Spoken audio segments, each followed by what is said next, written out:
Hello,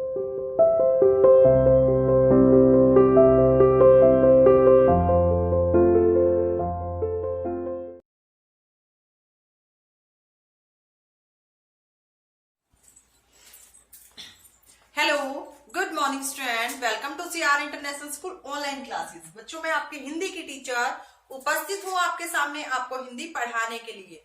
बच्चों, आज की इस वीडियो में हम चैप्टर 14 जिसका नाम है विराम चिन्ह और इसे इंग्लिश में कहते हैं बच्चों पंक्चुएशन। आई होप सभी बच्चों ने ये चैप्टर इंग्लिश में भी किया है और सभी बच्चों को क्लियर भी है। वेरी इजी और वेरी इंपॉर्टेंट चैप्टर है बच्चों, आपको इसे ध्यान से समझना है और इसे सीखना है। ठीक है, आज की इस वीडियो में हम चैप्टर 14 जिसका नाम है विराम चिन्ह यानी पंक्चुएशन के बारे में सीखने वाले हैं, पढ़ने वाले हैं बुक के थ्रू। ठीक है, उससे पहले हम चैप्टर 13 कंप्लीट कर चुके हैं।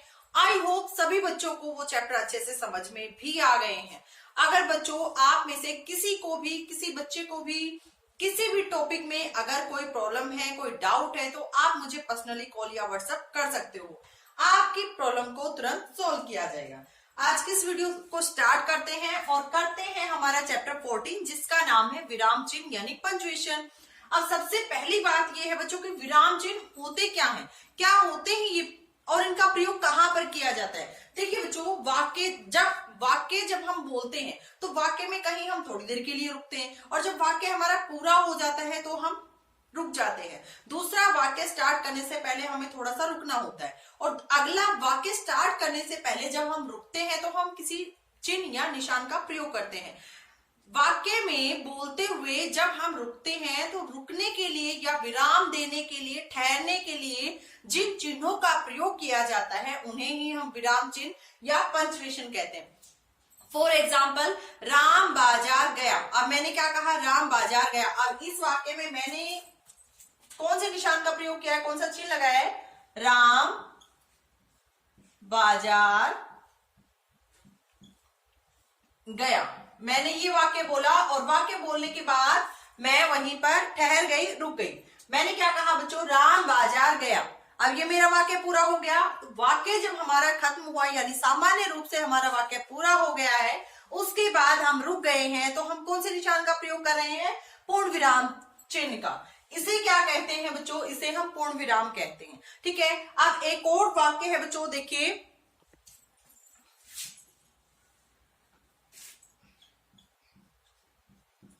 रुको मत, आगे बढ़ो, आगे बढ़ो। हाँ जी, यही है ना हमारा वाक्य। हाँ जी, अब देखिए बच्चों, ये मैंने वाक्य बोला, रुको मत आगे बढ़ो।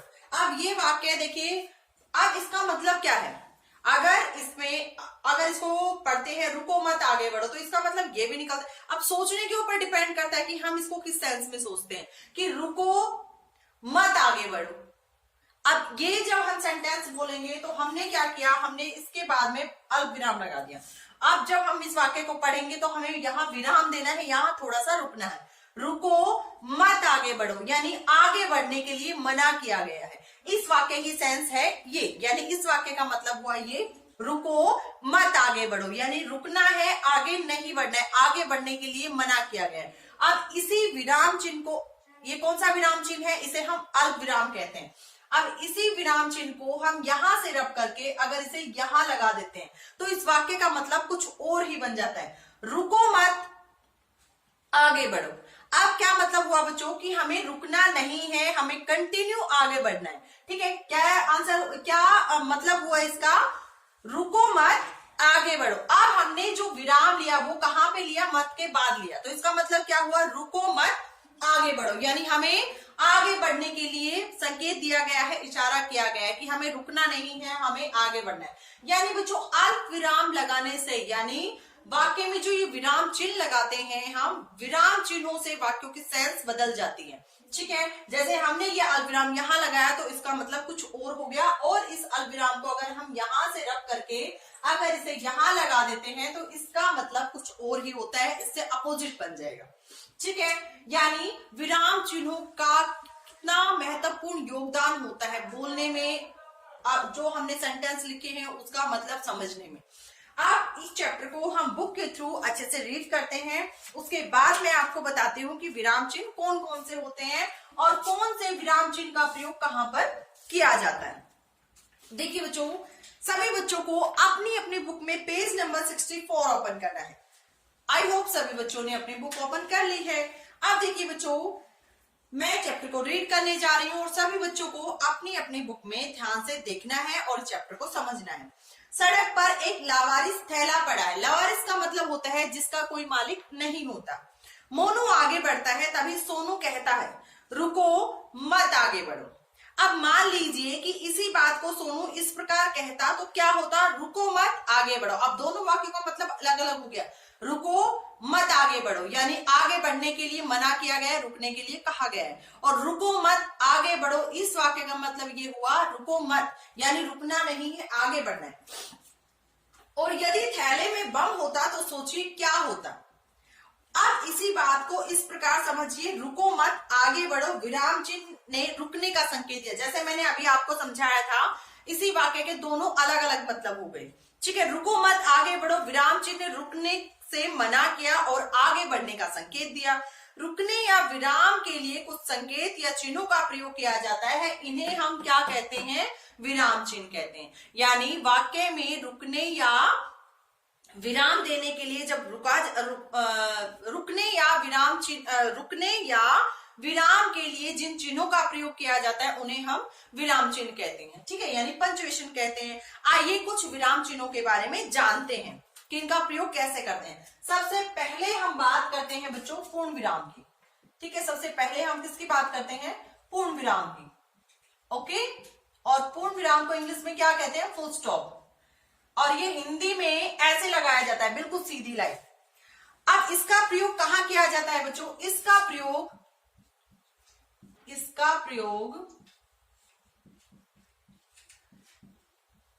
कहां किया जाता है, वाक्य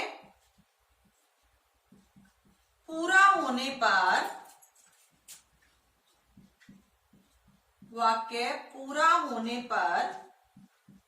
किया जाता है यानी पूर्ण विराम हम कब लगाते हैं, जब हमारा वाक्य सामान्य रूप से खत्म हो जाता है, समाप्त हो जाता है, तब हम इसका प्रयोग करते हैं। नेक्स्ट है बच्चों हमारा, अब पहले हम इसके बारे में आगे पढ़ लेते। रीता नाच रही है। अब हमारा वाक्य सामान्य रूप से खत्म हो जाता है तो हमें किसका प्रयोग करना है, पूर्ण विराम का। आकाश में पक्षी उड़ रहे हैं, किसका प्रयोग करेंगे, पूर्ण विराम का। वह सोया था, किसका प्रयोग करेंगे, पूर्ण विराम का। दादाजी बीमार हैं, किसका प्रयोग करेंगे, पूर्ण विराम का। नेक्स्ट है बच्चों हमारा सेकंड नंबर पे आता है हमारा अल्प विराम, यानी जिसको हम इंग्लिश में क्या बोलते हैं, कोमा। ठीक है, और अल्प विराम कैसे लगाया जाता है बच्चों, अल्प विराम ऐसे लगाया जाता है, इसका सिंबल ये होता है। ठीक है, और इसका प्रयोग कहां किया जाता है, इसका प्रयोग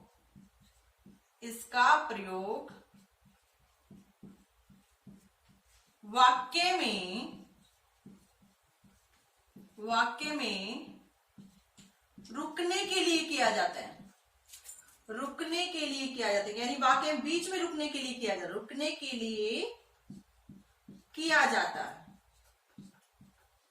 ओके बेटा, रुकने के लिए किया जाता है। ठीक है, यानी वाक्य में जहां जहां रुकने की जरूरत होती है वहां वहां हम इसका प्रयोग करते हैं, यानी वाक्य में जहां जहां रुकना होता है वहां हम इसे लगा देते हैं। इसे क्या कहते हैं बच्चों, इसे हम अल्प विराम कहते हैं। जैसे रीमा, रोहन और मोहन पढ़ रहे हैं। अब रीमा के बाद मैंने किसका प्रयोग किया, अल्प विराम का, यानी रीमा के बाद मुझे थोड़ा सा विराम लेना है, थोड़ा सा रुकना है। रीमा, रोहन और मोहन पढ़ रहे हैं। अब रीमा के बाद मुझे थोड़ा सा रुकना है तो मैं कौन से निशान का प्रयोग करूंगी, अल्प विराम का। ठीक है, वे आए, कुछ बोले और चले गए। अब वे आए के बाद मैंने कौन से निशान का प्रयोग किया, अल्प विराम का। नेक्स्ट देखिए बच्चों विस्मयादि बोधक चिन्ह। थर्ड है हमारा विस्मयादि बोधक।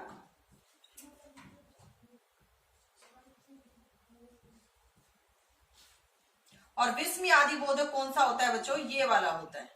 ठीक है, अब देखिए बच्चों जब वाक्य में आश्चर्य, खुशी, शोक घृणा आदि का संकेत देना हो तब विस्मयादि बोधक चिन्ह का प्रयोग किया जाता है। यानी वाक्य में जब हम कोई खुशी की बात करते हैं, कोई दुख की बात करते हैं, कोई घृणा की बात करते हैं, ठीक है, तब हम क्या करते हैं, कोई आश्चर्य की बात होती है, अचंभे की बात होती है, तब हम इस निशान का प्रयोग करते हैं। ठीक है, कब किया जाता है इसका प्रयोग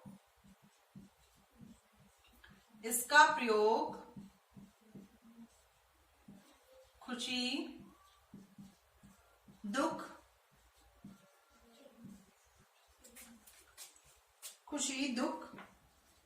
शोक आदि के लिए किया जाता है, आदि के लिए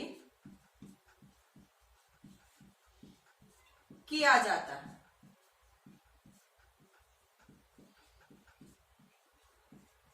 ठीक है, यानी वाक्य में जब हम कोई खुशी की बात करते हैं, कोई दुख की बात करते हैं, कोई घृणा की बात करते हैं, कोई शोक की बात करते हैं, तब हम वाक्य में विस्मयादि बोधक चिन्ह का प्रयोग करते हैं। ठीक है, फॉर एग्जाम्पल देखिए बच्चों, नेक्स्ट पेज पे आ जाइए।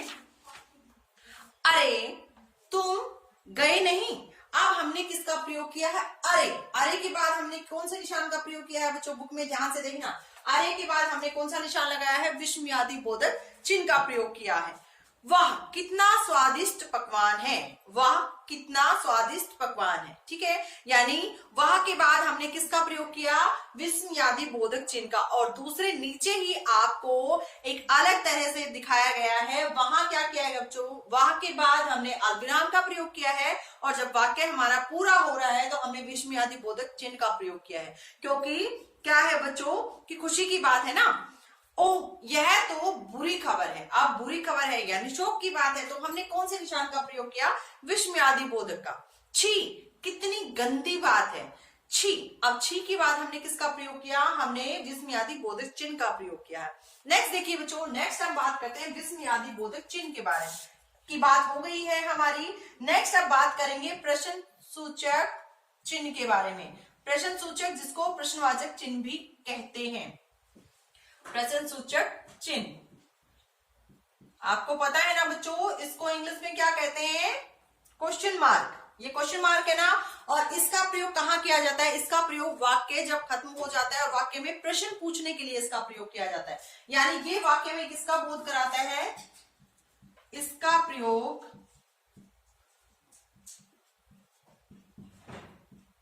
प्रश्न पूछने के लिए किया जाता है।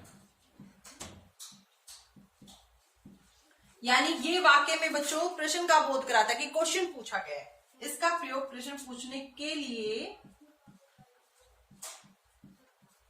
किया जाता है। ठीक है, फॉर एग्जाम्पल, ठीक है, फॉर एग्जाम्पल वहां कौन छिपा है। अब कौन यहाँ आ गया, और प्रश्न का बोध हम किससे करते हैं, कॉमन रूप से अगर हम देखें, आमतौर पर अगर हम देखें तो बात करते हैं कि क्या, कौन, कब, कैसे, किसने, कैसे, ये जो चीजें आते हैं ये हमारे क्या है, ये प्रश्न का बोध कराते हैं। ठीक है, प्रश्न सूचक होते हैं और प्रश्न का बोध कराते हैं, तो इनके बाद हमें कौन सा निशान लगाना होता है, क्वेश्चन मार्क यानी प्रश्नवाचक चिन्ह का प्रयोग करते हैं।